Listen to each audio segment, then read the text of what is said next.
una institución comprometida con los principios éticos y bioéticos vinculados con la promoción del bienestar de la vida humana y la reflexión crítica en torno a los conflictos éticos provenientes de los avances de la ciencia y la tecnología, desde luego en el ámbito de la medicina.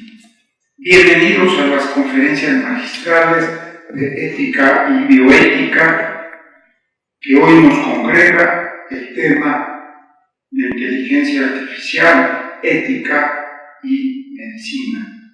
Bienvenidos a las conferencias que, pues, hoy a nombre del doctor Misael Uribe Esquivel, presidente del Consejo Directivo del Hospital Médica Sur, me da pues, la oportunidad de darle la bienvenida al doctor Carlos Arellano Quintana, nuevo director general de Médica Sur, quien llega con una sólida e importante expertise médica y administrativa. Destaco su compromiso con la innovación, la calidad, el profesionalismo en la administración moderna de la salud, la cual beneficiará a nuestro hospital. Con su liderazgo, nuestro hospital se encuentra listo para abordar exitosamente los desafíos para brindar la mejor atención y continuar siendo un referente nacional de calidad y humanismo en atención a los pacientes. Cedo la palabra al doctor Carlos Arellano, quien nos dirigirá un mensaje de apertura.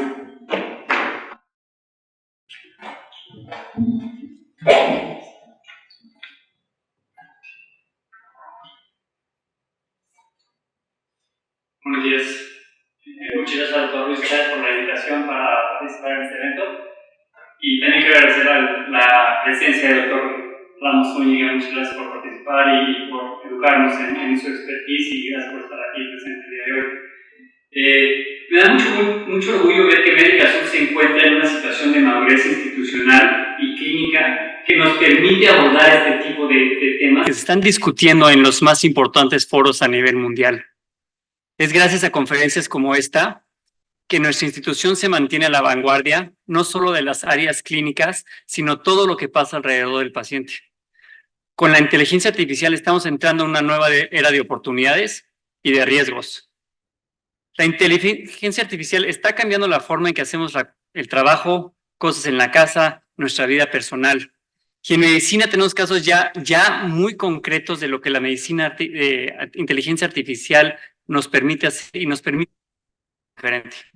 Yo puedo platicar un poquito de mi experiencia. Yo hace, digamos, como 5 años empecé con una compañía que se llama Zebra, que estaban haciendo recopilación de imágenes de mastografías para integrarles en su software, y su software les permitía hacer una estratificación de mastografías mucho más rápido, lo cual permitía a un radiólogo arrancar el día ya con una estratificación de las mastografías y después de ahí nada más evaluarlas si tenían más riesgos. Esto fue hace 5 años, que ya están estas compañías allá afuera haciendo este tipo de cosas. Otra cosa que habla un poquito de lo rápido que van cambiando las cosas, hay una conferencia, estamos un poquito hablando de RSNA, ¿no? Es una conferencia muy grande de radiología que pasa en Chicago todos los años. Hay 78,000 participantes. Es yo de las conferencias más grandes que he visto en mi vida, y hace 6 o 7 años que empecé a participar. Inteligencia artificial ocupaba un espacio, pues yo que del tamaño de este templete, ¿no? Había 2, 3 oficinitas ahí que no sabían exactamente qué es lo que estaba pasando. Hace 3 años que volví a ir, o 2 años que volví a ir, ocupaban un piso con los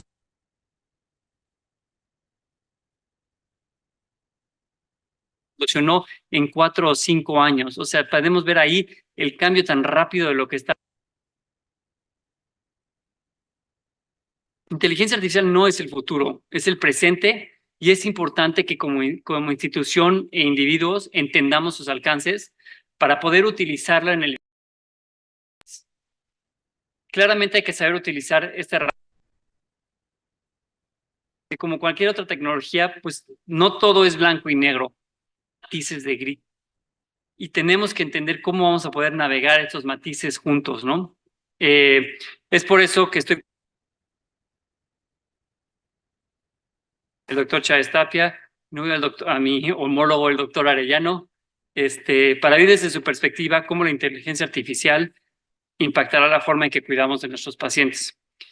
Y por último, también es importante discutir qué mecanismos y estructuras vamos a tener que establecer para poder traer esa tecnología y estos instrumentos a nuestra institución, para que tengamos una forma de contener y de estructurar y de trabajar juntos y no como que liberar al monstruo, ¿no? Es una tecnología que tiene muchísimos alcances, muchísimo potencial, pero como institución hay que saber entender cómo estructurar el potencial y cómo trabajar juntos en ello.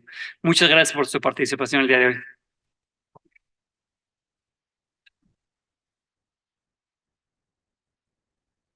Muchas gracias, doctor Carlos Arellano, y con este preámbulo tan importante, mensaje que nos permite pues abordar el tema sobre inteligencia artificial, la cual pues evoluciona y está provocando, como señalaba, una transformación en diversas áreas profesionales, las especialidades médicas, los procedimientos de diagnóstico y las terapias que prolongarán la vida. Se encuentran estas vibraciones temblorosas en un cambio sísmico, pero de grandes oportunidades. Un punto de partida se encuentra en la formación de valores de las nuevas generaciones. Diversas instituciones con intereses científicos y humanistas se han abocado para señalar la necesidad de debatir, revisar, conversar con la sociedad sobre las implicaciones éticas. Así podemos ver que pues instituciones muy prestigiadas como el Hastings Center, el Nuffield Council y, por ejemplo, más adelante dejaré ver The Economist o la Organización Mundial de la Salud, la UNESCO, en fin, todas ellas han hablado sobre la necesidad de abordarlo. También recientemente la Academia Nacional Americana de Ciencias, la Academia Nacional de Medicina Americana, han establecido un foro con el cual se está revisando, discutiendo, pues estos aspectos desde una perspectiva más amplia y canalizar, orientar, no para regular, sino para enriquecernos de lo que ofrece la inteligencia artificial.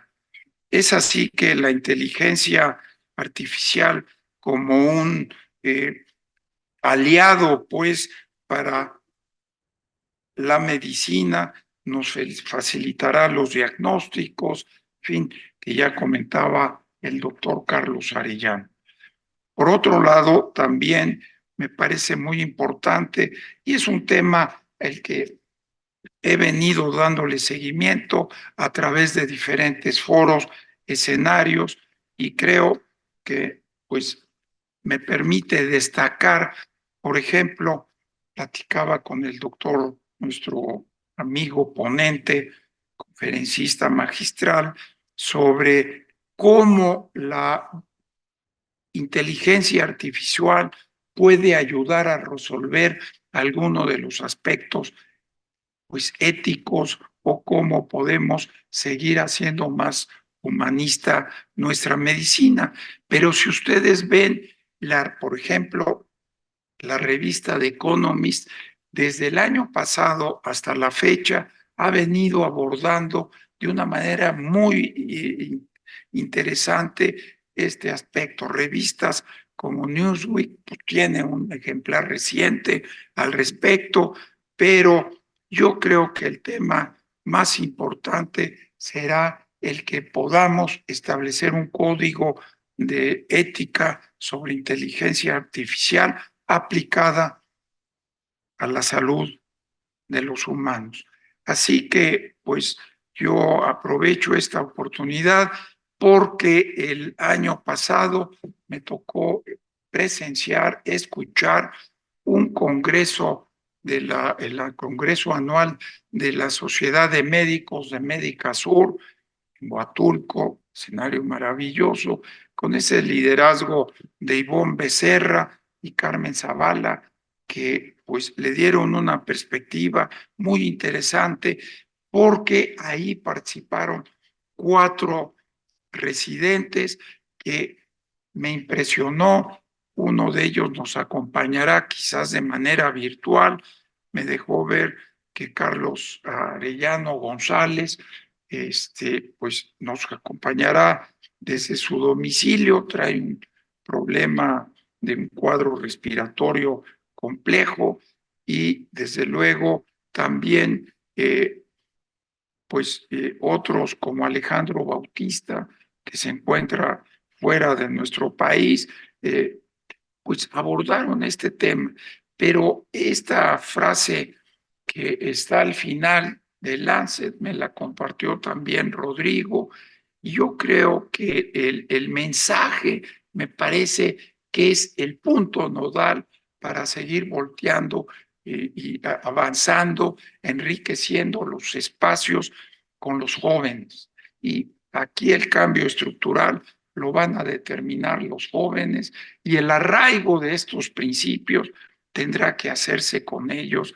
Y desde luego, pues me da gusto ver que María Teresa Tiscareño y Fernanda Delgado hayan participado, que tuvieron una presentación maravillosa. El escenario de hoy, pues es a través de la inteligencia artificial, la ética y la medicina. Carlos Arellano, que ya más adelante nuestro coordinador de este panel, Luis Felipe Alba, habrá de presentarles, pero veo a Norberto Chávez, que estará incorporándose, director de investigación científica aquí en Médica Sur, y desde luego Adela Poitaván, que ya nos ha acompañado en muchos de estos foros, aliada, a mucho orgullo. Pero daré pie a la presentación de la inteligencia artificial, el tema de hoy, a cargo del doctor Ramos. Yo destacaría que Rodrigo, con el que me une una gran amistad académica, miembro de la Academia Nacional de Medicina, y por otro lado, pues, para mucho orgullo, preside la Comisión Estatal de Bioética e Investigación del Estado de Jalisco, y que este año celebrara su 20º aniversario. Tiene pues fellows de universidades muy destacadas de Zurich, Suiza, desde luego el Barrow Neurological Institute de Estados Unidos, que pues para todos nosotros representa un ícono de los avances que se tienen en este campo tan destacado. Y qué decir de la Universidad Mainz de Alemania, pero desde luego profesor investigador fundacional del Centro Universitario de Ciencias de la Salud de la Universidad de Guadalajara, pues miembro honorario del Consejo Mexicano de Cirugía Neurológica, y desde luego receptor de premios muy importantes en en el área de investigación, líder de la neurocirugía mexicana. Aquí están algunas de sus publicaciones. Nos ha compartido el libro que pues dio motivo a este encuentro, entre otros temas que él domina y que habremos de escuchar, como es el concepto de voluntad anticipada. Desde luego, esta presencia de la ética, y en la reciente pandemia que vivimos, la era post-COVID, y la parte para mí pues muy importante, estas reflexiones por los surcos del olvido. Yo no puedo dejar de mencionar y recordar la participación del doctor Ramos Zúñiga, que cuando la Academia Nacional hiciera académico honorario al profesor Stephen Hauser, tuviera un papel destacado y que desde luego le diera sus palabras de bienvenida. Y para mí es un orgullo de mencionar a Rodrigo como Stephen Hauser, porque los dos tienen una personalidad muy importante. Stephen, neurólogo prestigiado, investigador de neurociencias, estudioso de la esclerosis múltiple en campos de investigación de las enfermedades autoinmunes, pero donde yo lo conocí, no como neurólogo, mucho menos, pero sí miembro de la Comisión Presidencial de Bioética de Obama, en donde compartí al lado de otros prestigiados personajes, inclusive editores de la medicina interna de Harrison, como es Fauci, y pues para mí fue un orgullo. En esa sesión nos presentó su libro Mientras la cara sonríe, pues el cerebro llora. En fin, recientemente le acompañé, me dio mucho gusto en la celebración de ese 20º aniversario, la cual apoyé en su fundación a la Comisión Estatal de Bioética. Así que antes de dar inicio a nuestra mesa redonda, quiero invitarle a Rodrigo Ramos Zúñiga que nos acompañe y que nos honre con su conferencia. Rodrigo, muchas gracias.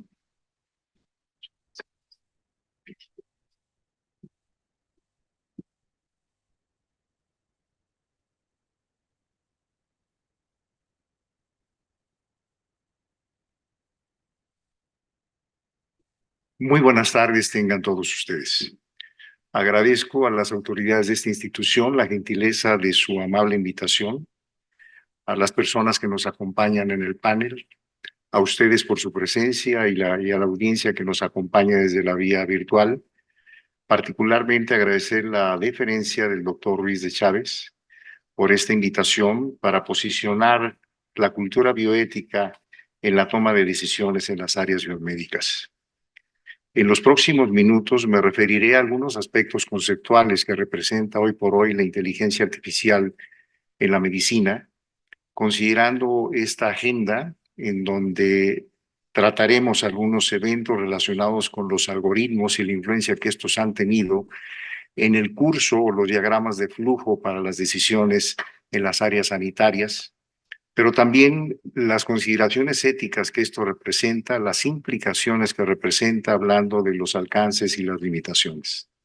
Esta presentación no representa conflicto de intereses de ninguna índole. Cuando hablamos de la evolución darwiniana, podríamos hacer una comparación de la retrospectiva, muy parecida como aparece en los espejos retrovisores de los automóviles más nuevos, en donde señala que los objetos que pueden verse a través de él pueden parecer más pequeños de lo que son, o pueden no ser tan reales como son. Esta retrospectiva nos da una idea de lo que ha sido el curso de las matemáticas, la aplicación de estos principios de los algoritmos en las decisiones contemporáneas, y hoy nos enfrentamos a una visión frontal, ya no a la retrospectiva, que nos da un panorama cada vez mucho más amplio y que se conecta justamente con esta lógica darwiniana de la imitación, la evolución de la función cognitiva, la integración de estas redes neuronales que han sido el prototipo para lo que hoy reconocemos entonces como las redes digitales. La parte central de la Capilla Sixtina representa justamente una versión del artista en donde el trasfondo, como ha sido ya analizado por varios críticos de arte, coincide con que la creación del hombre está vinculada con la creación de los procesos conscientes y la creación de las funciones cognitivas, es decir, el percibirse a sí mismo y a su entorno. Y en este escenario no podemos dejar de identificar que la teoría cardiocéntrica ha ocupado en nuestra cultura por mucho tiempo y sigue vigente para el arte, la creatividad, la poesía, la cultura en términos globales, la visión entonces de la percepción de los sentimientos y las emociones. No obstante, si hoy le comentamos a alguien, te quiero con todo el corazón, se sigue viendo como algo normal. Y si a él le comentan a alguien, te quiero con todo el cerebro, probablemente le soliciten una interconsulta. Esto nos habla entonces de cómo este proceso evolutivo ha posicionado el rol del cerebro, la función cortical y las conexiones con los aspectos más básicos y rudimentarios de la conducta humana, con lo que no es la visión centralista del órgano o reduccionista, sino que ciertamente hoy por hoy hemos transitado de esta evolución filogenética, la hemos perfeccionado en la ontogenia con el desarrollo de las propias estructuras cerebrales, y esto nos ha permitido enmarcar una simbiosis entre las redes digitales con lo que era el precedente histórico de nuestras redes neuronales. Literalmente hoy nos hemos convertido también en un código, en un número.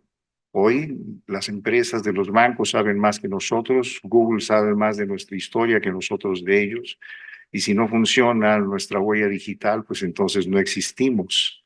Esto significa parte del proceso evolutivo que desde el punto de vista cultural ha permeado en términos de la inteligencia artificial que en todos los días ya forma parte de nuestra vida.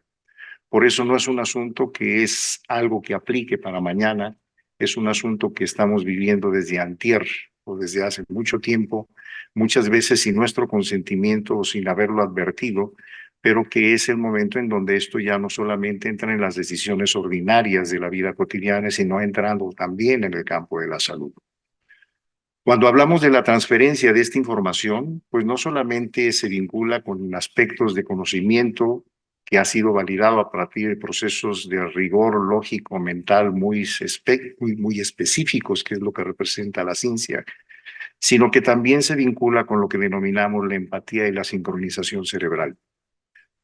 La profesora Rebecca Sachs en el Tecnológico de Massachusetts publicó esta imagen en donde está dándole un beso a su bebé y nos marca el metabolismo neuronal, el consumo de glucosa y de oxígeno, que coincide con áreas que generan entonces esa parte de la empatía, que entre paréntesis no es la misma cuando se está en un entorno hostil o se está también en un entorno que no es el apropiado. Esta manera de comunicarnos estableció entonces cómo estas redes pueden activarse ante estímulos no necesariamente cableados, sino que basta este tipo de enlaces para que esta red neuronal pueda empezar a operar y que retome algunos elementos de esta retrospectiva que comentábamos del espejo. La heurística y la hermenéutica sigue siendo válida desde la historia de los filósofos griegos, en donde habría que saber dónde buscar, pero también habría que saber cómo interpretar lo que encontramos. Y eso requiere, como ahora lo conocemos, de un proceso analítico del pensamiento reflexivo y del pensamiento crítico. Estas rutas son las que ha avanzado justamente los algoritmos y la inteligencia artificial, en los cuales hemos transitado desde los códigos a los textos, a la información digital, que es lo que hoy nos ocupa, y que representa entonces cómo podemos influir en el proceso de aprendizaje, retroalimentación, análisis, toma de decisiones incluso, y además no solamente la decisión, sino acciones proactivas o ejecutivas, que es lo que están haciendo entonces muchos de estos instrumentos. Las redes neuronales y su conectividad entonces han abierto un esquema muy amplio a lo que conocemos como los algoritmos, que en el lenguaje contemporáneo pudiéramos pensar que se trata de algo de una máquina informática enorme, pero habría que tomar en cuenta que esta sustentación entre lo que son los cultivos neuronales y las primeras neuronas, después del proceso de diferenciación, migración e integración de redes corticales, se generan los primeros vecindarios de carácter funcional, que es lo que denominamos hoy en día los dominios cognitivos. Y estos son los que dan lugar justamente a que por ese motivo el concepto de inteligencia ha dejado de ser un coeficiente, ha dejado de ser un número y se ha convertido en una serie de elementos de carácter cualitativo en donde resolvemos problemas, nos adaptamos en términos de flexibilidad cognitiva y mental a los entornos cambiantes, procesamos, reflexionamos, discernimos, y ese discernimiento también ocurre en el caso del lóbulo frontal, la corteza prefrontal medial y lateral, en donde analizamos las emociones morales complejas, que es lo que nos permite contemplar lo que hemos distinguido como lo correcto o lo no correcto en un escenario sociocultural determinado. Habría que agregar a propósito de la pandemia lo que ya había señalado Immanuel Kant, que la inteligencia conceptualmente también es la capacidad para tolerar la incertidumbre. Y esto es uno de los múltiples escenarios que nos representa hoy la inteligencia humana en ese proceso evolutivo que pretende entonces emularse o compararse con la tarea que tiene el Homo sapiens. Desde la raíz latina de escoger, o la raíz griega que representa la parte más elevada del alma, en alusión a lo que Descartes en algún momento señaló de la glándula pineal, pero no es raro que esta incursión para medir de alguna manera qué tan inteligente se es, tuvo incursiones de matemáticos, de físicos, de personas que tenían habilidades extraordinarias, del mismo Gauss, para traducirlo entonces en un número que pudiera traducir este componente como tal, y que dio lugar a que a partir de ello surgieran prefijos que justamente expresan esta condición. Hoy hablamos de inteligencia emocional, inteligencia fluida, pragmática, etcétera, y nos hemos convertido del Homo sapiens al Homo cyber sapiens en una visión contemporánea y futurista. No obstante, este futuro no nos permite negar esta parte de la historia, porque si somos estrictos, el concepto de algoritmo tiene muchísimos años en la historia de la civilización humana y se refiere a una serie de pasos sistemáticos para resolver un problema. Y eso desde el creador del álgebra, y los estudios y los hallazgos en papiros antiguos dieron cuenta a partir de sus obras de que estos pasos que representan el algoritmo conceptual, pues ha sido de alguna manera una forma de traducir lo que representa a su vez la inteligencia humana. Artificio es un concepto que puede sonar como algo como no natural o algo agregado o algo artificial, como el nombre lo señala. Y por ello es un poco la alegoría de la metáfora del texto, del título del libro, los artificios de la inteligencia, porque hemos recurrido al ábaco, hemos recurrido a los tableros de Napier, hemos recurrido a la calculadora de Pascal, para poder entonces tener elementos ayudantes que nos hagan más eficiente esta capacidad de elaborar y de establecer procesos de carácter cognitivo e intelectual. Y en el caso de la información digital, hemos transitado también desde un aparato enorme, como fue la megacomputadora, con capacidad limitada y velocidad de procesamiento disminuida, a lo que es un dispositivo móvil hoy en día que representa una gran capacidad de velocidad y de concentración de información en conexiones con escenarios virtuales que denominamos nube. En este escenario, la evolución también ha planteado los retos que esto representa, puesto que el uso de un dispositivo inteligente no garantiza un uso inteligente. Esa es una responsabilidad del usuario y es donde entra justamente el análisis reflexivo en donde la ética requiere de entrar en escena. Es importante advertir en la historia como un justo reconocimiento a Alan Turing, que hoy representa uno de los premios que se distinguen para personas que han incursionado con hallazgos importantes en el escenario digital y que después postuló el profesor John McCarthy, primero en Boston y posteriormente en Stanford, sobre ya el concepto de inteligencia artificial. Pero esta idea inicial de Alan Turing sobre la máquina de la imitación justamente emulaba cómo la imitación es uno de los primeros pasos cognitivos para el aprendizaje. Y cuando se logra hacer de manera sistemática, organizada y programada, puede generar entonces resultados más rápidos, más exactos en un corto plazo. Entre paréntesis, también es pertinente señalar a propósito de la neurodiversidad que Alan Turing tenía un espectro autista de Asperger funcional. Y esto nos habla de cómo una mente disruptiva fue la que logró plantearnos un escenario disruptivo también que cambió el curso del concepto tradicional de la inteligencia. Hoy por hoy, esta máquina para hacer inteligencia ha tenido múltiples implicaciones en la vida común y puede semejar algunas de las tareas que realiza el cerebro humano, con la promesa de que puede realizarlos más rápido y de manera más precisa. En los últimos años, particularmente si tomamos la referencia del 23, creció enormemente el uso y el consumo de modelos de lenguaje, modelos generadores como el ChatGPT, mucho más que cualquier otra red que aplica socialmente. Y eso dio lugar a que fuera necesario que algunos analistas, filósofos y críticos empezaran a analizar con más detalle, reflexión, preocupación o alerta, no sin una visión antitecnológica, el que las ciencias computacionales influían en las decisiones humanas, a tal grado que el New England Journal of Medicine ha generado una sección específica justamente para analizar la información de carácter digital que ha sido propuesta a través de algoritmos o de inteligencia artificial y se ha enfrentado al reto de los autores no humanos, que es una condición que requiere de un análisis muy particular en la edición del material científico. Los escenarios y publicaciones que ofrecen la oferta, valga la redundancia, de tener un médico en el bolsillo a través de un dispositivo, ha tenido una expectativa de mercado muy amplia, ha generado muchas propuestas que prometen ser más hábiles. Regreso al tema de la radiología también, de cómo puede precisar con más detalle por sus formatos una lesión que puede ser permaligna en mama, que pudo haber sido inadvertida por el ojo del radiólogo más experimentado. La robótica, el seguimiento de lesiones metastásicas, etcétera, hoy en día se han reconocido como estas tres épocas fundamentales de la inteligencia artificial en los cuidados sanitarios.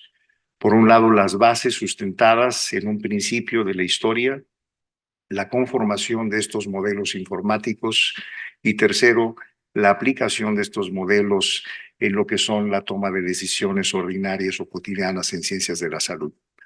No podemos negar que la aplicación que esto tiene, todavía no sistematizada, para la activación en el segmento medular o en los músculos en los casos de paraplegia, o como lo está haciendo la Universidad de California en San Francisco, cómo a través de estos sensores puede hacerse una traducción con las áreas del lenguaje y expresar lenguaje en una pantalla, o el escenario tan amplio que ha tenido para la educación médica o la información en el área sanitaria, en donde existen muchísimos retos, una gran cantidad de información que muchas veces no alcanzamos a discernir en toda su extensión. Cada uno de estos elementos, que agrego uno más, el dispositivo donde a través de un móvil se escucha la tos, y la tos puede ser orientadora si es una tos por TB o es una tos por otra condición diferente, hablando de diagnósticos diferenciales. Los modelos de lenguaje, específicamente los modelos generativos, han planteado también retos acerca del razonamiento de estas rutas críticas o diagramas de flujo que requieren de poner más atención. Y tal es el caso de la influencia que en algún momento se avisoraba a futuro, que el ChatGPT podía incorporarse a sistemas robóticos para la aplicación quirúrgica.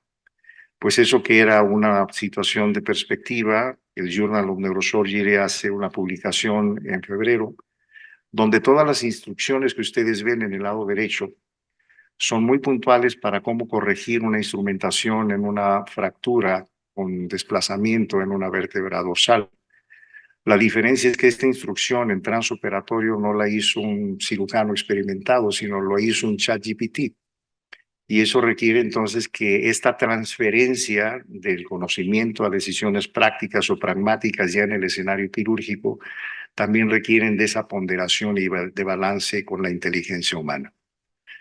Las últimas palabras serán justamente para recapitular la influencia que tiene la ética, ahora que hablamos incluso de neuroderechos, en donde aquellos conocimientos o informaciones más recónditas que podíamos pensar que nadie iba a conocer, pues el desarrollo de la neurotecnología ha permitido escudriñar y entrar y echar un vistazo a información muy profunda, lo que ha transitado a una modificación en aspectos de comunicación humana.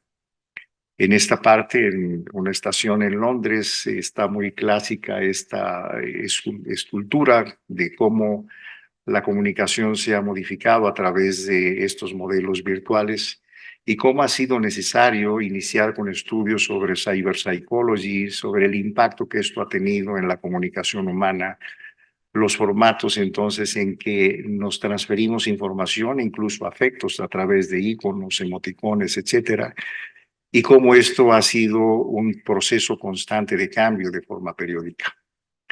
Recientemente, una empresa hace la publicación, no en una publicación científica, sino en un medio de divulgación, el implante cortical.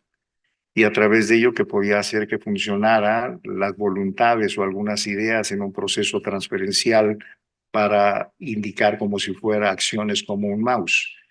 La competencia ya prometió hacerlo más reducido.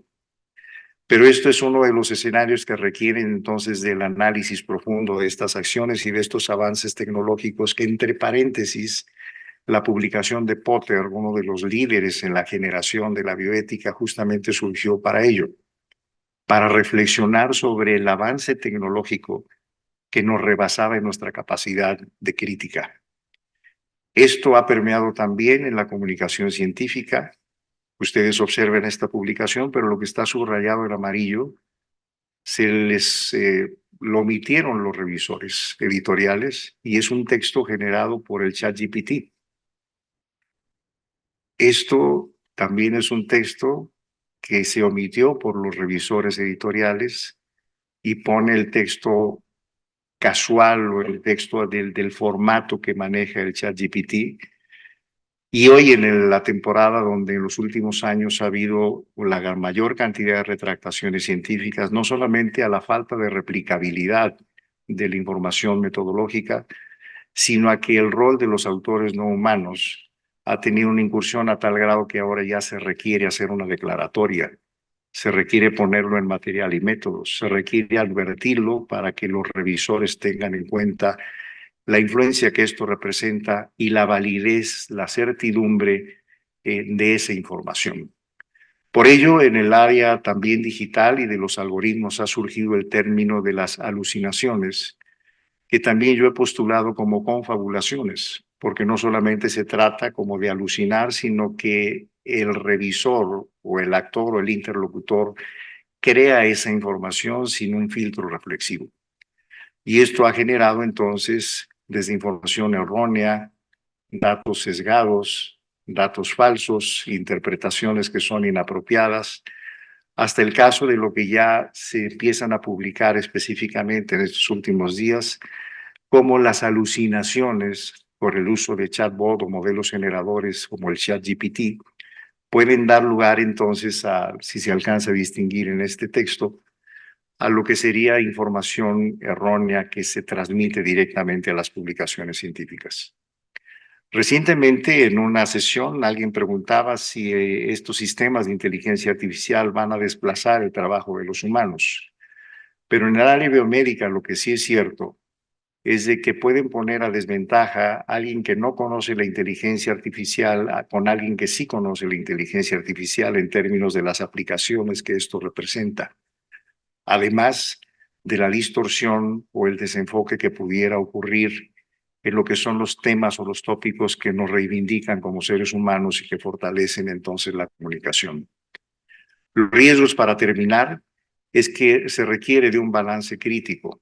Los niños que escriben en teclado desarrollan menos habilidades cognitivas que quienes siguen escribiendo a mano. Y eso habla entonces de cómo hemos olvidado o empezado a olvidar algunas funciones cognitivas cuando facilitamos todo el proceso a través de muchos de estos métodos sistemáticos. De esta forma, también en un artículo que compartió el doctor Lee, habla justamente de cómo en algunos casos el chat está generando más confianza en los usuarios al que le pueden preguntar más veces cuando el médico que ha visto 50 pacientes no tiene ya la paciencia suficiente y carga encima el burnout para poder responder a todas las dudas que tiene el usuario.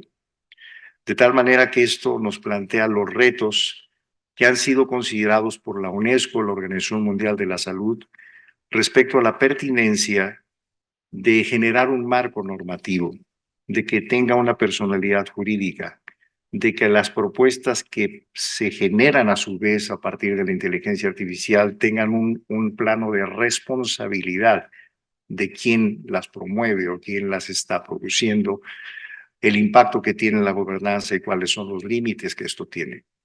Y un asunto no menor es de cómo el respeto a la protección de los datos, los derechos fundamentales, las implicaciones en términos de dignidad, confidencialidad, el que sean datos auditables, la transparencia con la cual se generan estos procesos, puedan orientarlas entonces a la parte humana del beneficio común que es fundamental de la práctica médica. Para terminar, en los últimos años se han hecho algunas propuestas del perfil neuro a propósito de la ética.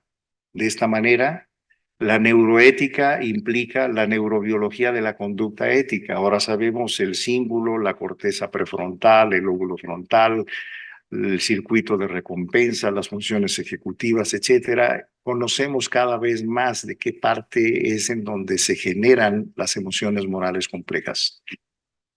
Pero también surge la neuroética hablando de los códigos deontológicos, de cómo se comportan los cerebros que estudian al cerebro. Y eso implica entonces también un reto desde el punto de vista neuroético. Recientemente he propuesto la importancia de incursionar también en lo que se postula como neurociberética, porque la influencia que tiene la era de la neurotecnología, no solo hablamos de interfaz cerebro-máquina, sino hablamos de todo lo que se genera a partir de la inteligencia artificial, requiere de un proceso de ponderación crítica y reflexiva que permita entonces que esta supervisión, como lo hacen los sistemas digitales, también incluya una supervisión de la inteligencia humana y que estos elementos puedan retomar o reivindicar la parte humanista que es fundamental de la inteligencia que siente, de la inteligencia que crea, de la inteligencia que tiene la habilidad de la empatía, en esta que es una imagen clásica en donde una voluntad era llevar a un paciente en condición terminal a ver su cuadro favorito, su pintura favorita en el museo, lo que permite rescatar entonces las implicaciones morales, que es el marco que sustenta la ética y la bioética en el caso del desarrollo neurotecnológico. Noam Chomsky, que está señalado en la imagen de la derecha, de hecho no piensa que es una inteligencia artificial.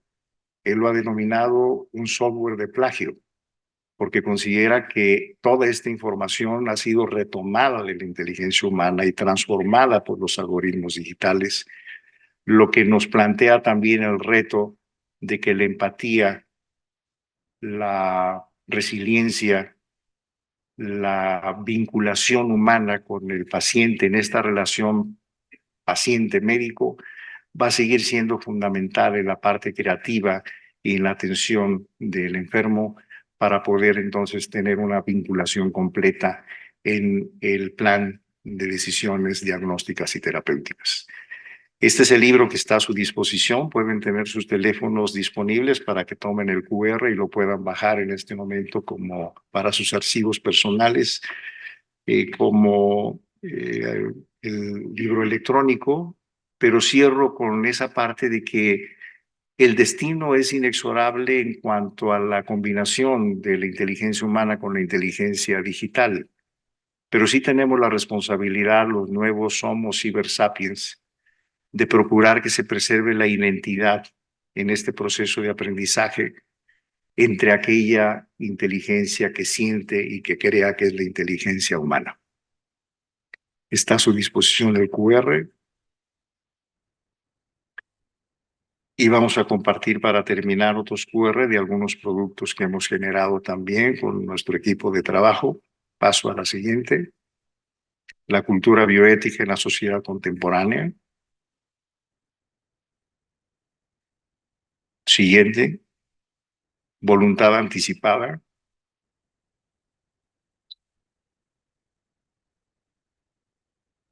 La era post-COVID.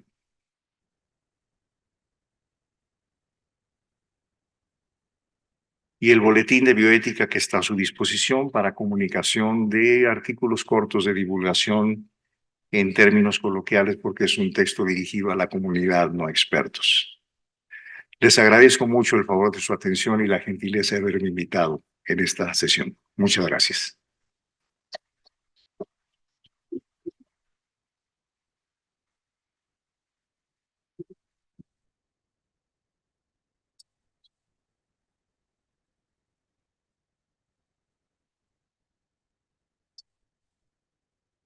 Quiero recordar a nuestro público asistente, tanto de manera presencial como virtual, que nos pueden enviar preguntas, algunas reflexiones que tratarán de dar respuesta a nuestros distinguidos panelistas, pero desde luego a quienes nos acompañan el día de hoy en este distinguido auditorio, pues quisiera saludar a la presidenta de la Fundación Médica Sur, la profesora Yota Panópulo, que se encuentra aquí con nosotros, y desde luego al doctor Ramiro del Valle, que titular de la unidad Gamma Knife, pero Gamma Knife, sin embargo, pues también aliado a este tema del día de hoy de la neuroética. Yo no puedo dejar de agradecer al doctor Octavio González Chón, pues siempre el apoyo que nos da para llevar a cabo estas conferencias magistrales, y pues a los integrantes del Comité Hospitalario de Bioética. El día de hoy nos acompaña la licenciada Columba Suinaga. Ella es presidenta ejecutiva de la Fundación Morir con Dignidad y que forma parte, pues, de este Comité Hospitalario de Bioética de Médica Sur, y que en fecha próxima habremos de llevar a cabo un evento muy importante el 18 de julio aquí en Médica Sur, en el auditorio, sobre un tema en la cual ella es líder, viene impulsando, que son los cuidados paliativos, tema de interés también para nuestra institución, el Hospital de Médica Sur, y desde luego a la dirección de eventos, Liliana García, Nancy Torres, Jonathan Juárez, y pues saludo a Nórico Sánchez, que pues apoya la realización de estos eventos. No quisiera yo dejar de pasar a presentarles a ustedes al doctor Luis Felipe Alba López, jefe de Radiología e Imagen Molecular, que nos acompaña el día de hoy para moderar esta mesa. Yo le voy a pedir que nos acompañe aquí en el podio para presentar a nuestros panelistas. Él habrá de mencionar que el doctor Carlos Arellano González, quien es jefe de residentes, que participara en este simposio que yo hacía mención, se encuentra participando vía remota, pero me llena mucho de orgullo saber de su presencia virtual, y que seguramente ya lo destacará el doctor Álvaro López. Médico cirujano Luis Felipe tiene un currículum extraordinario y desde luego el compromiso de seguir dándole perspectiva a estos temas innovadores de gran relevancia para Médica Sur, y que desde luego pues siempre me llena de gran complacencia su apoyo, y que estoy seguro que el día de hoy, con la participación de la conferencia del profesor Ramos Zúñiga, habremos de darle gran realce a este evento.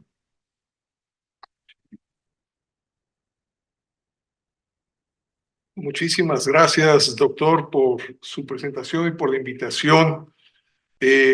Dos anuncios. Ahorita nos vamos a tomar unos minutos en lo que se conecta el doctor Carlos Arellano vía internet, se está conectando.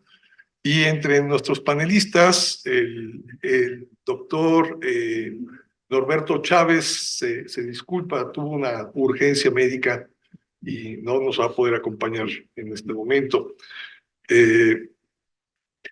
Me permito empezar a presentar a nuestros panelistas. La doctora Adela Puentevin Chacón, conocida de todos nosotros.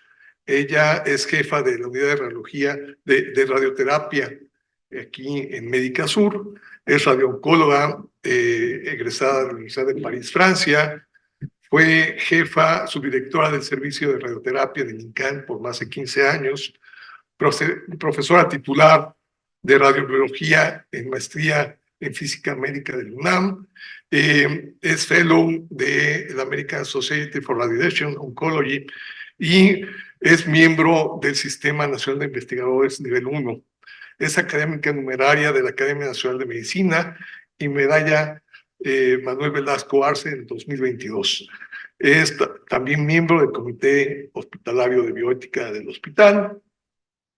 El doctor Norberto Chávez se disculpa por no estar ahora con nosotros y voy a presentar también en manera remota al doctor Carlos Arellano González.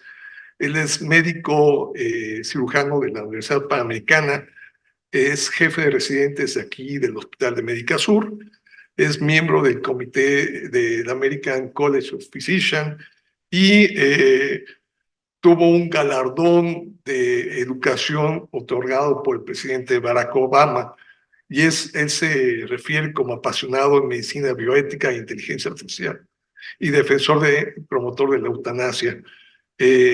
Carlos, eh, muchas gracias por estar acá. No sé si ya estás conectado. Hola doctor, buenas tardes a todos. No sé si me escuchen.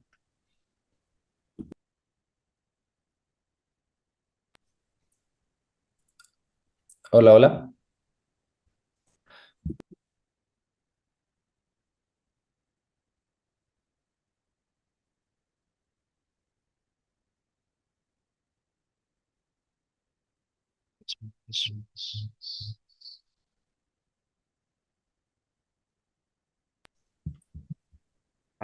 No, Hola, buenas ¿Puedes tardes. hablar?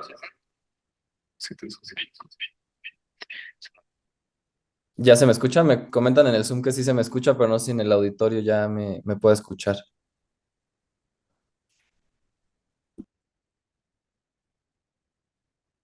eh,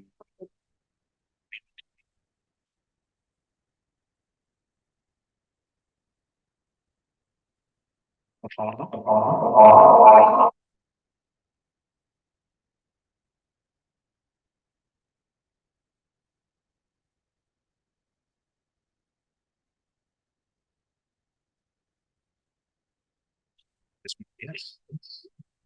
Carlos, ¿puedes?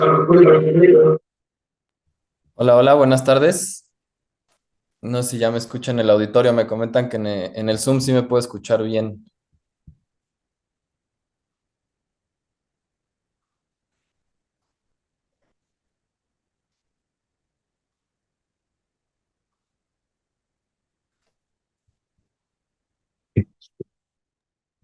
La mesa.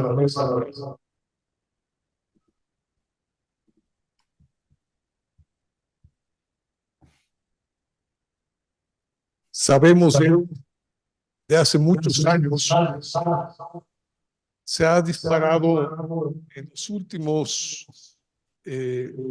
años después de la pandemia. Yo creo que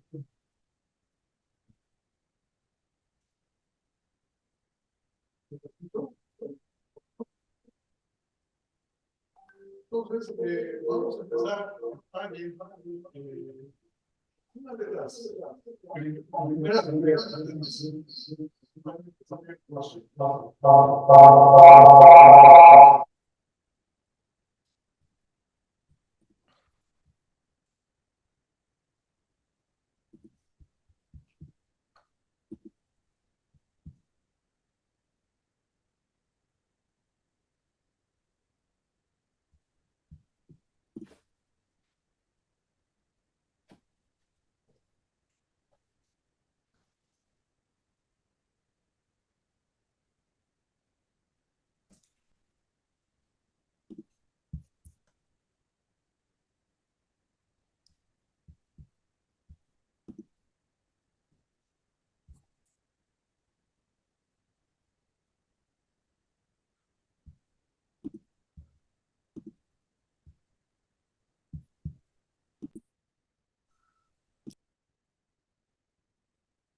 doctor Carlos.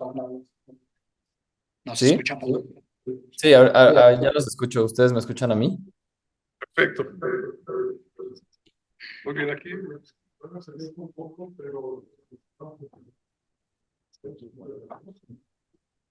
la primera pregunta para el panel más expertos, ¿cómo ve la evolución de la inteligencia artificial en las áreas biomédicas, en interacción con el grupo médico?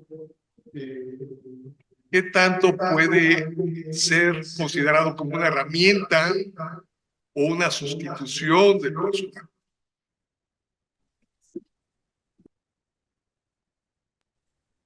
Doctor Rodrigo Fernández.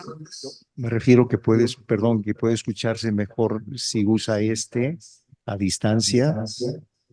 Creo que se percibe, si quieres, el o ahí lo tiene. Sí, mejor. Sí, sí, Mejor. creo que es más distancia si usted puede tomar para que lo pueda escuchar. Muy bien. Gracias. Entonces, no sé si quiera contestar la pregunta, doctor. Bueno, ¿Cómo ve la integración de la inteligencia artificial en el grupo biomédico? Si es como una herramienta o una sustitución del personal médico. bueno, hablé mucho, espero ya dejar las intervenciones para la panel, pero atiendo ese cuestionamiento que usted hace, que es como muy introductorio. Me parece que es una condición innegable, pertinente, vigente en nuestros días, que indudablemente contribuye al desarrollo de la mayor eficiencia en los procesos diagnósticos y terapéuticos.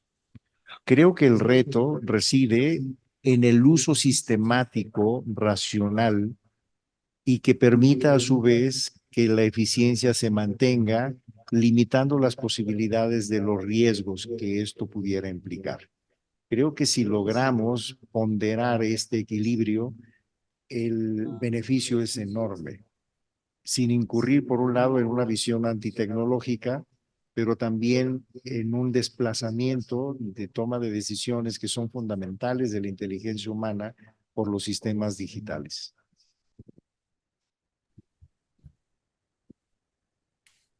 Carlos, no sé si quieras comentar algo desde allá.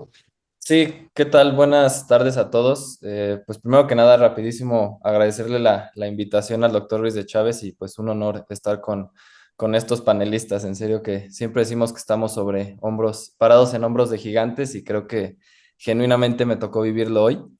Muchísimas gracias al doctor Ramos Zúñiga por su conferencia y creo que más que conferencia, una cátedra verdaderamente. Creo que nos iluminó a todos los apasionados y no apasionados de la biótica y la inteligencia artificial de hacia dónde va esto, que ya es algo que, como bien comentó el doctor, un presente más que un futuro. Y para contestar esta pregunta me gustaría, pues, básicamente recordar lo que nos comentó el doctor Ramos Zúñiga, en donde un aparato inteligente no vuelve a una persona inteligente. Sin duda alguna, creo que esto es la base y la fundación en la que tenemos que empezar a trabajar con la inteligencia artificial. Si bien tenemos unas bases ya muy bien establecidas con, pues, sucesos que han pasado a lo largo de la historia de la humanidad, con estos 4 principios bioéticos que son no maleficencia, beneficencia, autonomía y justicia, yo los imagino en un cuadrado, ¿no? En una esquina cada uno de estos conceptos tan importantes para la bioética. Y en el centro tiene que ir algo que también el doctor Ramos Zúñiga nos comentó, que es la responsabilidad. Y esta responsabilidad conjunta, ¿no?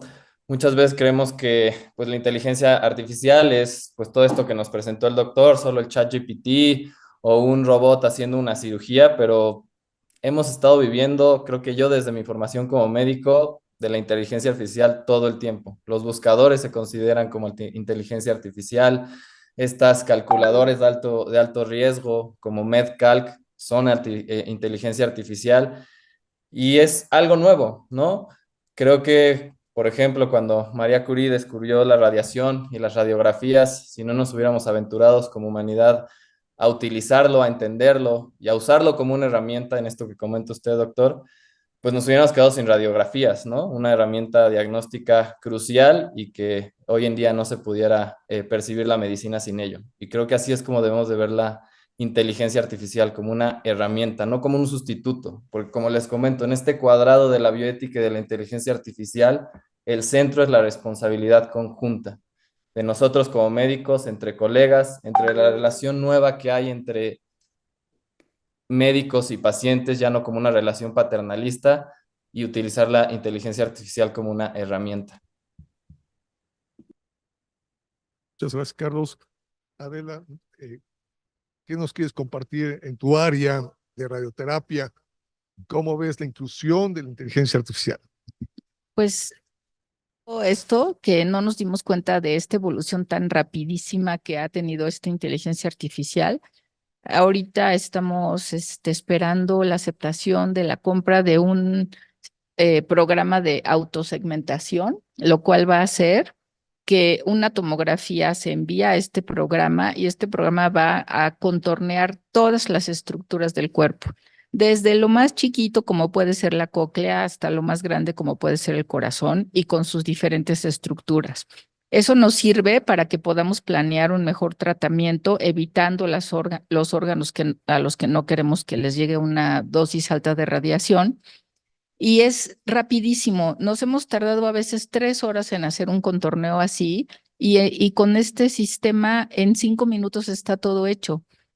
Esto es en beneficio enorme de la humanidad, este programa en particular. Pero ¿qué tal si no tenemos la ética o la responsabilidad de decirle a un paciente, vamos a usar esto, pero no lo sabemos usar? Eso es una cosa que es muy importante y que tenemos que tener todo el tiempo en cuenta. A nuestros alumnos les tenemos que decir, esto te lo vamos a dejar que lo uses, pero eso no quiere decir que está perfecto. Nosotros, los médicos, tenemos que volver a definir, no volver a contornear cada cosa, sino al menos verificar que lo que estamos haciendo está bien hecho. Es muy importante esto que dices, hasta qué punto podemos usar la inteligencia artificial. Es una herramienta relativamente muy nueva. Antes de la pandemia no lo usábamos. Y esto, aunque ya tenía muchos años en diferentes softwares, en diferentes programas, esto se disparó durante la pandemia, se disparó y una de las siguientes preguntas, ¿qué criterios usan para saber hasta dónde puedo confiar en lo que me está dando este software de inteligencia artificial? Yo le puedo decir en una mastografía, a ver, dime qué VRATS es, si me dices es un VRATS 2, ¿puedo confiar que realmente es un VRATS 2 o un VRATS 4? Me refiero si es un hallazgo benigno o cáncer. Entonces, ¿hasta dónde podemos confiar? ¿Qué quieres comentarnos acerca de esto, Carlos? Creo que es una pregunta extremadamente difícil y compleja, porque pues si bien, como les comentaba, ¿no? Al final vamos, creo yo que se debería de encaminar todas estas herramientas hacia una, valga la redundancia, una herramienta más en el diagnóstico. Puede ser igual que una biopsia, igual que una tomografía, igual que cualquier otro estudio diagnóstico. Pero creo que es muy, muy importante recalcar lo que nos comenta la doctora Poitemín, en donde bien ella le comenta a sus alumnos que esto no es perfecto. Justo acaba de salir a finales de enero, principios de febrero de este año, un artículo publicado por médicos en Israel en donde básicamente pusieron a competir a residentes como yo contra ChatGPT en los exámenes pues de admisión de consejo a las diferentes especialidades, ginecología, pediatría, cirugía general. Y si bien, pues sí hubo una muy buena competencia, eh, el ChatGPT no fue perfecto.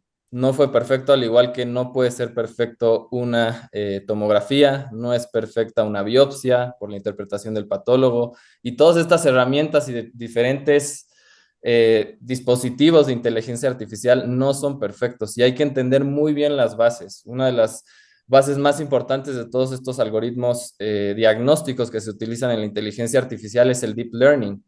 El deep learning rápidamente es que el mismo programa va autoenseñándose, por así decirlo, con información que busca, tanto de nuevas publicaciones o nueva información que encuentra en la red, pero también se va auto enseñando.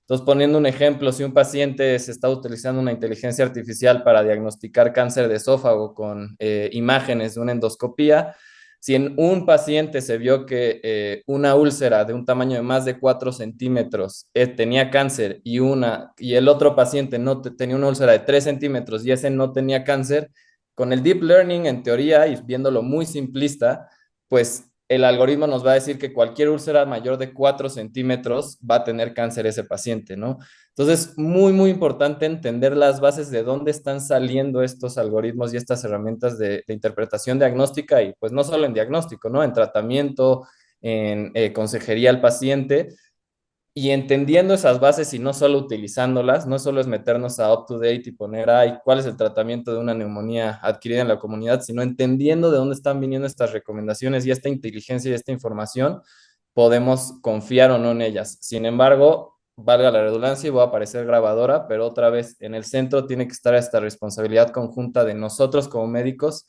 y el paciente, y al final la inteligencia artificial haya dicho que es cáncer o no, la responsabilidad va a recaer en nosotros como personas. Río Hernández, no sé si quiere ahondar sobre la pregunta. Vamos. Me parece que un punto que es crítico es el proceso de supervisión o el tener los controles internos. Así como en metodología hablamos como de un proceso controlado en donde se están evaluando las posibilidades de sesgo, error, desviación estándar, etcétera. Ese mismo mecanismo debe aplicar entonces este tipo de procedimientos. En términos digitales hay un sistema de supervisión interna al propio proceso, pero ahí yo insisto en el proceso de supervisión externa, que es el que propicia la misma inteligencia artificial. Y no solamente es en términos que son técnicos sobre el sesgo o fallos interpretativos o alucinaciones o falta de veracidad en la información, que lo dice el sistema y puede parecer como muy certero, pero que no refleja la realidad. La responsabilidad de la inteligencia humana es justamente no distanciarse de la realidad, porque de esa realidad es de la que depende una toma de decisiones. Y aquí hay un punto adicional que me parece que es importante también ponderar en esos factores de riesgo, que es que se obtienen datos en estos procesos de autoaprendizaje, se obtienen datos de personas y la confidencialidad y el manejo de esa información, la privacidad de esa información también es un tema que requiere de una atención específica. De otra manera, estaríamos en riesgo como las células GELA. Entonces, la señora Henrietta Lacks no hubo un consentimiento, y esto ya es un planteamiento ético, justamente, es un dilema ético. ¿Por qué? Porque jamás se enteraron la familia que tomaron células de la persona, de la paciente, y mucho tiempo después se enteraron que tenían unas células de un linaje exactamente que se han utilizado. Entonces ahí ya empieza como el otro dilema, cómo se maneja la información en términos de consentimiento, en términos del uso, aun cuando haya una justificación científica que pudiéramos decir, pero hay códigos que son muy importantes y ese código moral no lo hace por oficio la inteligencia artificial. Es impresionante esto, realmente el hecho del acto humano, ¿quién tiene la responsabilidad ética de dar un resultado? En imagen nosotros lo vemos, nos tocó alimentar muchos algoritmos de casos normales, de casos con cáncer, de casos con neumonía, de COVID, y al final de cuentas, ¿quién es el que tiene la responsabilidad humana, ética, de dar ese resultado? ¿Qué piensas de eso? Definitivamente el humano y el médico tratante, pero volvemos a lo mismo. Tiene que tener esa responsabilidad y sobre todo conocimiento de que lo que está diciendo y lo que está proponiendo es la realidad. Volvemos también a la realidad. El hecho, por ejemplo, de tener un error diagnóstico, de decirle a un paciente tiene un tumor, hay que operarlo, o hay que darle radioterapia, y uno en, en el momento que usa la inteligencia artificial y ésta se equivoca, ¿de quién es la culpa de no supervisarlo, ¿no? La cuestión ética, que en muchos lugares se está viendo la inteligencia artificial como una herramienta de sustituir al ser humano, de decir, ah, mira, eh, contrato un equipo que me revisa quién sabe cuántos miles de estudios al día, no me pide permiso para ir a comer ni al baño, no se enferma y a fin de cuentas me saca el trabajo mucho más rápido. Entonces, el punto ético, el punto humano, hasta qué lugar se puede sustituir al especialista, al médico, en ciertas especialidades, o carreras, no solo en medicina, pero hasta dónde podemos llegar con herramientas como esta y soltarle, darle la libertad de actuar, ¿no? ¿Qué piensas sobre esto, Carlos?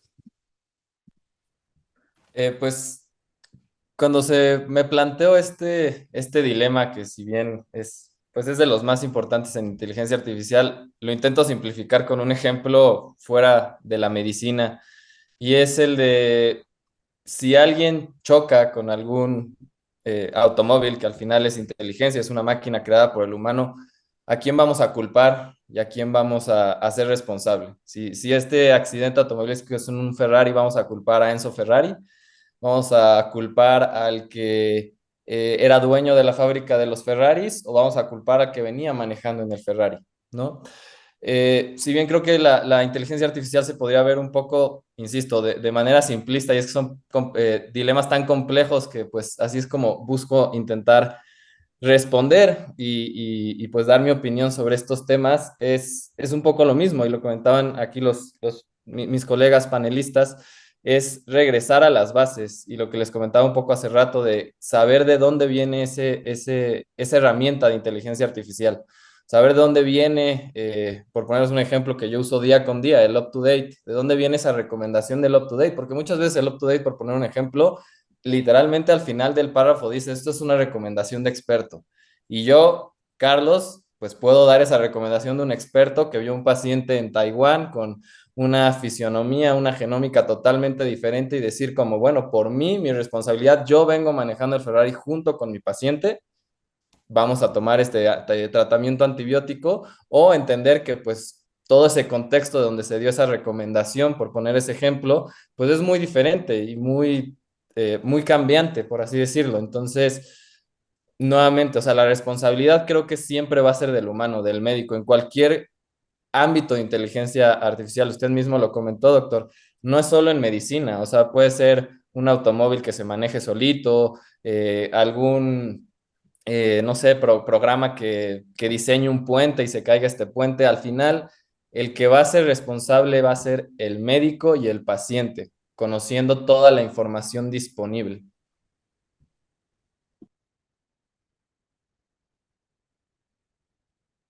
El doctor Ramos, quisiera ahondar sobre el tema. Creo que tendríamos que hacer un balance muy parecido a lo que ya hacemos con el análisis de la calidad del conocimiento de la información. El estándar de oro sabemos que es de estudios multicéntricos, doble ciego, aleatorios, etcétera. Es decir, el rigor metodológico es muy alto y lo tipificamos como un estándar de oro. Pero no es lo mismo el rigor que tiene una guía de manejo, ni es lo mismo el rigor que tiene una recomendación. Creo que en este ejercicio ya tenemos un ejemplo de los criterios que debemos aplicar a la información obtenida a través de un chat GPT o de un sistema de inteligencia artificial. ¿Cuáles son los controles? ¿Qué tan válido es esta información? ¿Qué tan apegada es a la realidad? ¿Qué tanto realmente atiende a lo que es el problema del paciente? Y sobre todo, un punto que es para lo que la ética es importante, nos permite anticiparnos a un conflicto, incluso anticiparnos a un conflicto legal, porque no se le puede decir, pues el software fue el que se equivocó, ¿no? Es decir, siempre hay una responsabilidad en quien maneja el software, quien lo instala, quien lo ejecuta, quien le da la veracidad sin haber verificado la información. Y eso, más que culpa, implica un término, insisto, como de responsabilidad. Creo que en la medida en que vayamos como equilibrando esta ponderación, creo que en esa medida podemos mantener ese proceso supervisado como un control interno, un control de la inteligencia humana, para entonces saber, retomo su palabra, qué tanto le soltamos las manos, ¿no? Sobre todo para que eso siempre sea un reflejo de la realidad, porque fácilmente lo que se ha denominado alucinaciones es justamente una distorsión de la realidad y puede pasar como una situación muy real de acuerdo al nivel que no se aplica la información crítica cuando una paciente llega a urgencias y dice que quiere un tratamiento como los que da el doctor House. Entonces, este tipo de elementos pueden contribuir a que la ficción se confunda con las decisiones técnicas, científicas, y por ello entonces en la ruta crítica, el que haya esta ponderación ética ayuda justamente a prevenir esto y a que haya una figura jurídica, que haya una responsabilidad, que haya una implicación vinculante entonces cuando se utilice este tipo de herramientas.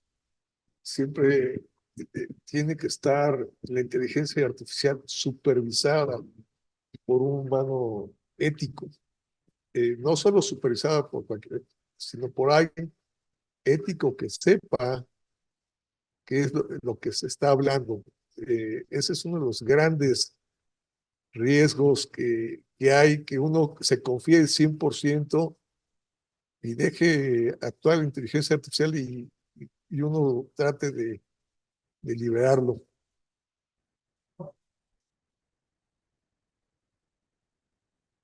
Ya estamos en tiempo.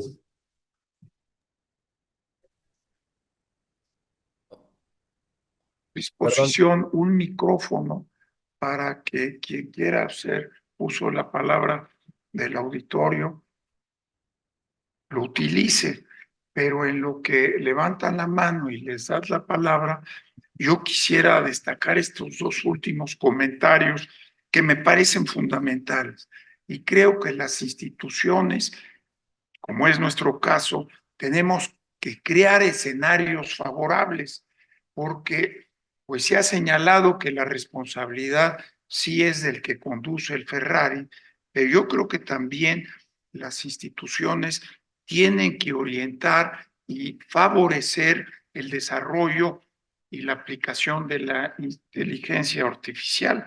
Señalaba Luis Felipe de manera muy interesante, y yo creo que al principio de mi intervención señalaba que un espacio muy importante son los comités de ética institucional. Y aquí tenemos dos comités, el de ética e investigación, que nos hubiera acompañado con mucho ánimo Norberto Chávez, que lo preside, y por otro lado, el Comité Institucional de Bioética, el hospitalario. Yo creo que estos son los espacios que deben de empezar a reflexionar y darle una nueva perspectiva para que también pues haya la responsabilidad institucional para conducir estos procesos de una manera segura, efectiva y que le den cauce a la aplicación de la inteligencia artificial en beneficio del paciente y de las destrezas del médico cuando la utilice, y el ámbito también de pues el área que hoy aquí felizmente veo que está el doctor Carlos Arellano con ese problema respiratorio, pero a nivel de los residentes también creo, y los estudiantes de medicina nos tienen que retroalimentar y les tenemos que dar esos espacios necesarios para darle pues la perspectiva deseada de beneficio de la aplicación de la inteligencia artificial. Entonces, está a su disposición el micrófono. Jota, Columba, te dejo la palabra. Doctor Lindsay, no sé si quiere comentar algo. Sí, muchísimas gracias. Creo que hay un punto que no se ha tocado y lo voy a sustentar con tres citas de tres personas. La primera, Nelson Mandela, que decía que la educación es la herramienta más poderosa para transformar el mundo. La segunda es un artículo de Zeman en Brain 2001, que dice que la conciencia es el darse cuenta que uno se da cuenta. Y ahorita vivimos en una civilización que la gente no se da cuenta que no se da cuenta. Tan es así que este auditorio está vacío. Y nosotros hemos fallado en hacer que los médicos estén conscientes de que no saben. Son técnicos perfectos, nadie duda de la competencia de los médicos de este hospital, del Instituto de Nutrición, de cualquier hospital de la competencia, pero les falta ese lado humanista que dice el doctor Ramos Zúñiga. Hay un artículo extraordinario, yo creo que la mayoría de la gente me conoce, todos tienen mi celular, de una revista de enfermería que se llama Educating the Good for Nothing Student.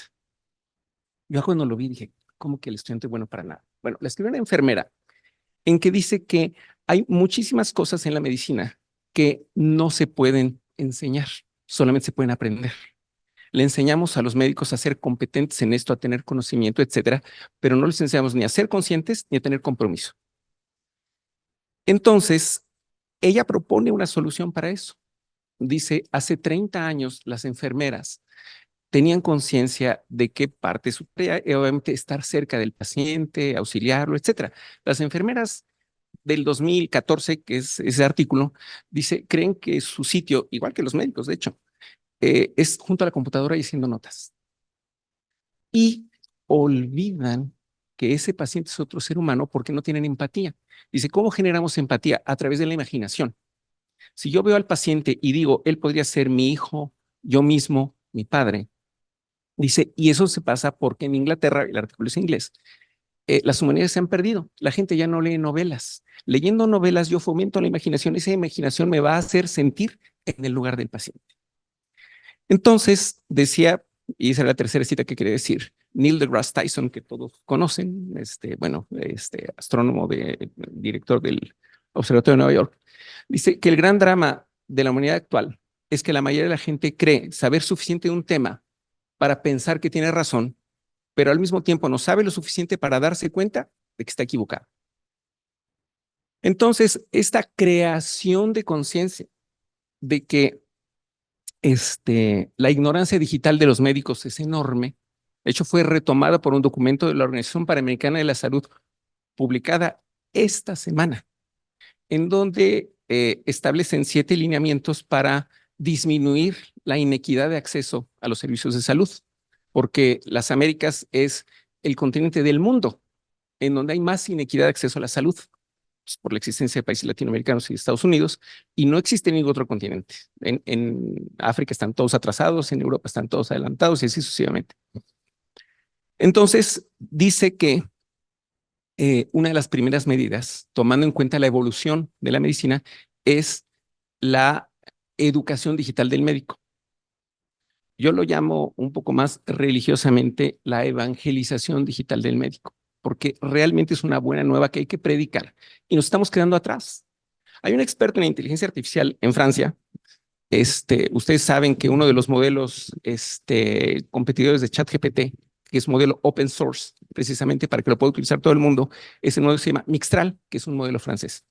A pesar de que Francia está a la cabeza de la inteligencia artificial en Europa, varios expertos dicen que Europa se está quedando atrás, porque la inteligencia artificial se desarrolla en Estados Unidos, pero en California precisamente y en China. Entonces, si Europa piensa que está atrás, ¿dónde está Latinoamérica? En Japón hay un ministerio de la transformación digital. O sea, hay una secretaría de Estado que se encarga de la transformación digital de Japón, porque Japón está consciente de que se está quedando atrás. De ser la segunda potencia económica en los años 80, pasó a ser la tercera, ya lo sobrepasó China, y la semana pasada pasó a ser la cuarta, porque lo sobrepasó Alemania. Entonces, ellos están conscientes de que están mal. El problema es que Doctor, cada vez que yo me... agradecemos su intervención, Sí, pero ya los perfecto, organizadores ya me piden que excelente. le demos la palabra a Luis Felipe y también pasemos los comentarios de los que nos acompañan de manera virtual, que dice, por ejemplo, para el uso de este instrumento de inteligencia artificial se deben establecer los consentimientos informados y que el paciente y los familiares sepan a la perfección de que se está aplicando esta herramienta. Al respecto, aun cuando autoaprenda, siempre será una herramienta y la información ética es fundamental para el buen uso de esta inteligencia artificial, poniéndola siempre al servicio del ser humano. Muchas gracias, Felipe, doctor. tienes la palabra, la coordinación, perdón. Pues realmente se han vertido muy buenos comentarios y muchas ideas sobre esto de inteligencia artificial. Sin embargo, yo creo que uno de los puntos finales que me gustaría poner en la mesa y saber su opinión, ¿cuáles son sus criterios para evaluar o las herramientas para evaluar que la información que estoy recibiendo de la inteligencia artificial es la correcta?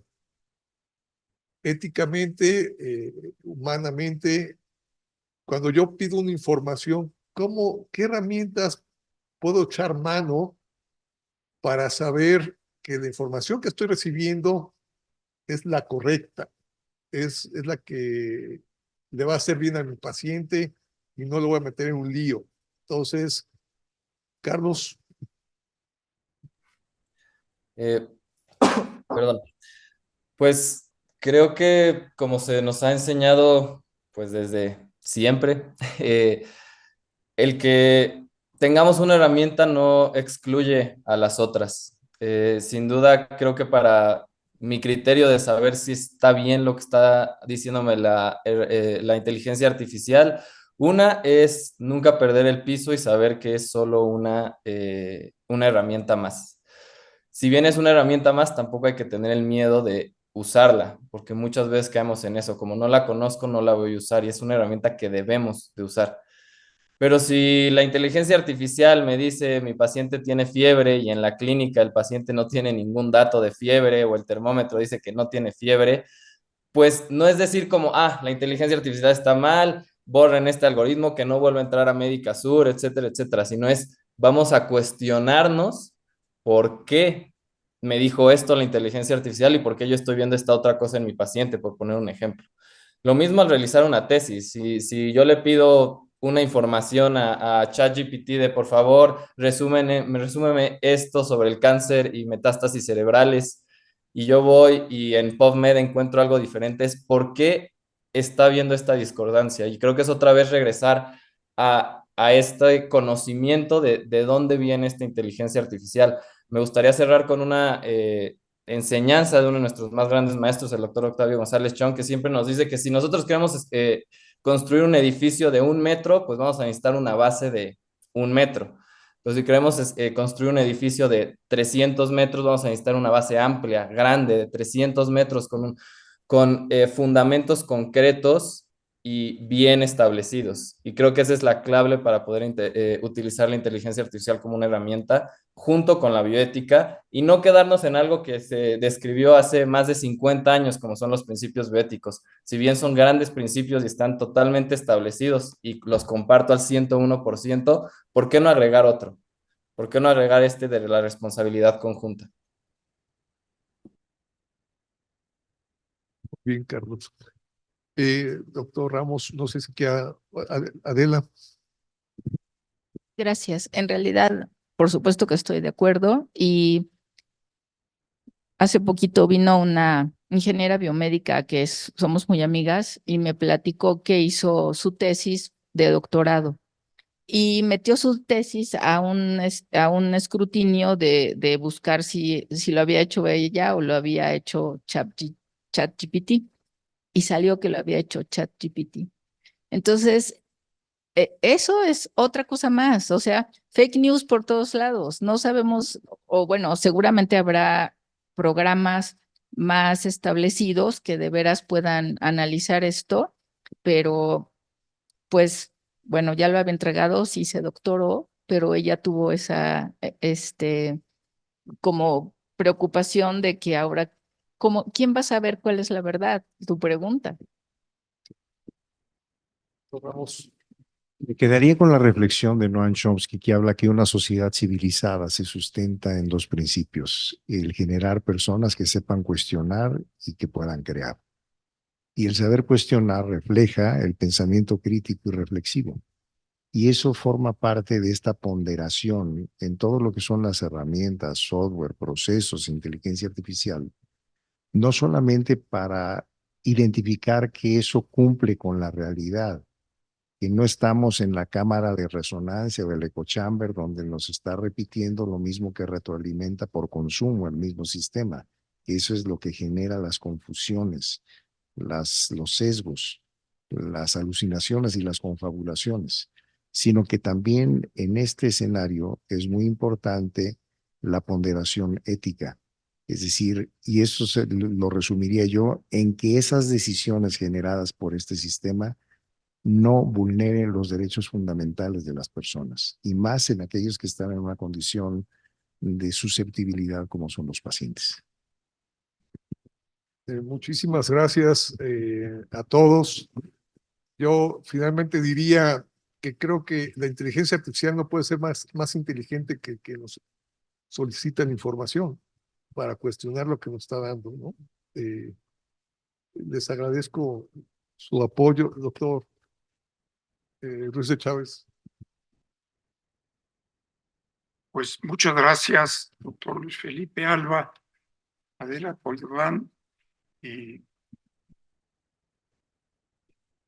nuestro distinguido ponente, el profesor Ramos Zúñiga.